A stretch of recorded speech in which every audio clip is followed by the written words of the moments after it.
MouseandJoypad.com bring you another original. It's fucking great.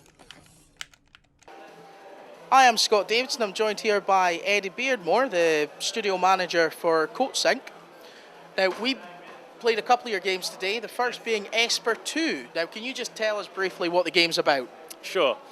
The game is set in an alternative 1975, and there's been an outbreak of citizens with telekinetic powers, and the government is cracking down on them to making sure they're not a threat to the people. And that was actually what happened in Esper 1, and Esper 2 just takes that story a step further, and now you're an agent of that company, and you're going out to do missions for them. Okay, so that would be the big difference between Esper 2 and Esper 1. Yeah. You go out in Esper 1. It all happened inside the facility, and in Esper 2, you actually go from the facility and move out into the world, go to a temple, go to. You actually at one point you get drugged and go into your own dreams and solve puzzles there, and it just goes from there. Okay, so it's a more diverse sort of gameplay. Yeah, that's right. Yeah. Okay. Now, can you tell me anything about the mechanical changes between Esper and Esper 2? Sure. At its core, it's still a puzzle game. Esper 2 has more of a funny narrative and more of a story arc to it. We've got 4 different characters that help you through the game. You play as just the protagonist, but then there's 4 actors who come into it. We have Jeff, who is your kind of boss.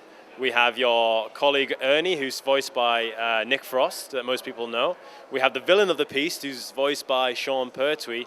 And then we have the director of the company, Anna, who's voiced by Lara Pulver. Yeah. You can't do better for a villain than Sean Pertwee. Yeah, and that's right. He does an absolutely brilliant job. And the biggest difference actually in Esper 1 and 2 is just this movement. In Esper 1, it just all took place in this one room, and all the puzzles animated in and out. Whereas in Esper 2, you actually move through the environment via the teleportation mechanic. So once you finish the puzzle, you'll get this option to move forward, and then it'll black out in a second, and then you'll move into this new room, and that really helps us just proceed through the story a lot better, and it was a great addition to the game. It helped with the motion sickness, I'd assume, as well. Yeah, absolutely. I've had nobody who says they've got motion sickness from this game, so touch wood, we're still doing all right, yeah.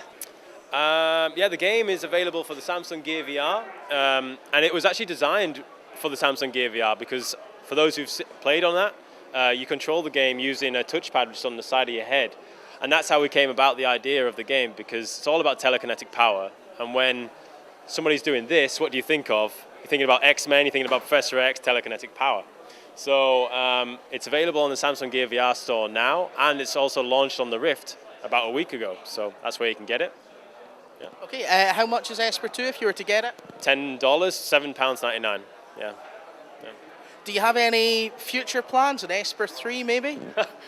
We get asked that question a lot, and we'd like to do a third, but right now I think everybody wants to take a step back from the Esper franchise and try something a bit different.